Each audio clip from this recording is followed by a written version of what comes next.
Shannon's disappearance. I won't leave him looking after my kids if I knew it were like that. Won't be with him. In a heart-wrenching tale that captivated the world, the story of Shannon Mathews unfolded as a haunting tragedy. From her disappearance to the shocking truth that emerged, this story serves as a harsh reminder of the depths of human deception and the enduring power of hope. Background: Shannon Mathews was born on the 9th of September 1998. Her parents, Leon Rose and Karen Mathews, had separated their ways when she was really young. Shannon was seen as a shy and timid kid who often found it challenging to interact with others and had only a few close friends. She lived in a busy household. Her father didn't have much role in her life as she lived with her mother, who had 7 kids in total. Karen lived with 5 of her children and her boyfriend, Craig Meehan. The disappearance. On the day of Shannon's disappearance, she had been to swimming lessons provided by the school. Usually, she would reach home by 3:30, but that day she did not make it. Karen hadn't realized that her daughter hadn't reached home until her boyfriend Craig informed her about it. Karen immediately called up the school to ask if the buses had left yet. Apparently, the school said that it had already left. She even went around asking the neighborhood if anyone had seen her, but sadly no one did.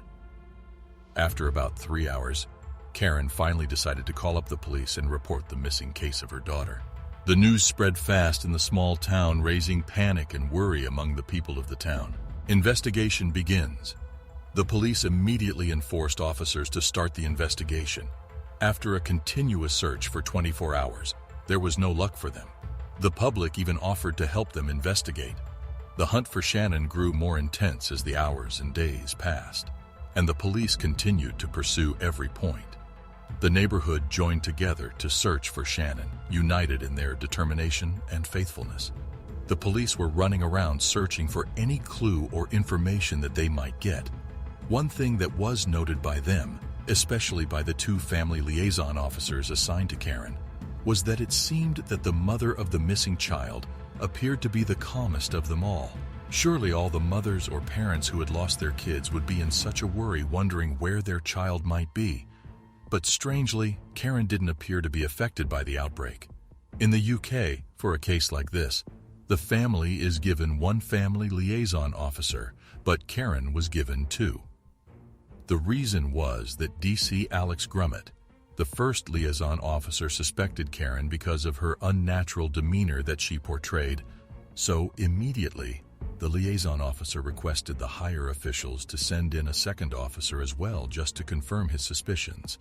And as requested, the police sent DC Christine Freeman along with Alex Grummett. The second officer also grew suspicious as she witnessed the oddly calm behavior of Karen. When the officers had gone to Karen's home, they had noticed that Craig, Karen's boyfriend, was chilling on the couch playing video games as Karen sat with him. To make matters worse, when DC Kristen Freeman's phone rang, the ringtone it played was a famous song of that time. Karen immediately noticed them, and instead of questioning information about her daughter, she instead commented that the song that played as the ringtone was, in fact, her favorite tune, and started dancing to it. It was quite obvious to read the room, as this was definitely not the actions of a mother who would be worried sick of her missing daughter. She then started complaining about the media and that no one is taking any effort to find her daughter.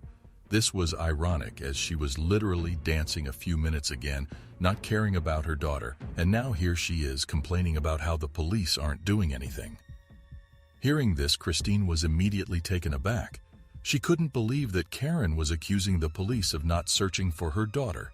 When the police department had issued at least 300 officers to search for her kid, even the local community was out there trying to help them, while she, Karen, was sitting with her boyfriend and chilling as he played video games. Approaching the media. On the 20th of February, Karen finally came out and made an appearance to the media, asking Shannon to come home, or if anyone has seen or taken her to return her home. This news was now a huge issue as people realized that there might be a kidnapper on the loose. The locals stopped sending their kids alone to places, or even alone for a walk to school or the park. The neighbors even came forward to help the family more by starting a fundraiser, so that the police could offer this as a reward to anyone who had any news of Shannon being sighted. They raised about £50,000. But what we have to bear in mind is that Dewsbury is not a wealthy town. It was, in fact, a low-income neighborhood, but due to the deep concerns of the people there, they decided to take part and help. Michael Donovan. On March 13, 2008, a member of Karen's family came forward and mentioned a name that was new to everyone: Michael Donovan. Michael Donovan was the uncle of Karen's boyfriend, Craig, who lived less than a mile away from Karen's house. One thing to be noted was when the investigation started, Michael had not been cooperative at all. In fact, he had been keeping a low profile. And secondly, Karen was asked to put forward a family tree so the police could investigate further and search their homes, but not once was Michael mentioned there. The police had interviewed over 200 people and had collected over 1,000 statements, including friends and family. But one person that was not yet interviewed was Michael Donovan. Before they started investigating directly, they decided to dig up some information on him. Apparently, 15 months before this case, Michael had abducted his own daughter from school. He had 2 daughters, and he was not allowed to be in contact with any of them. They had been placed into foster care by the state for particular reasons and events that had taken place. Shannon was finally found, and the truth comes out. Finding out this information about Michael, they immediately went down to Michael's home. Since there was no answer at the door and they didn't want to waste any time, they broke down the door and started searching the house. At first, there was no sign of life, but later they heard a little girl's voice, but they couldn't make out where it came from. When they entered one of the bedrooms and moved to the farther side searching, they were stunned to see a small head emerge from the bedside. It was Shannon. One of the officers immediately picked her up and took her outside. They asked Shannon about Michael, and she said that he was hiding under the bed. The officers rushed back in and found Michael. The officers started pulling him out, but Michael resisted and even started throwing his hands at the officers. During that moment, Michael shouted out, "Get Karen down here right now. We had a plan. We are sharing the £50,000. Eventually, Michael was arrested. The officers then investigated the house and found out that the bed had a rope tied to it, which meant it was there to stop Shannon from escaping. They also found a list of rules for Shannon to follow while she was kept at the house. Shannon explained how she struggled but couldn't get out. She had been kept like a prisoner by her own family members.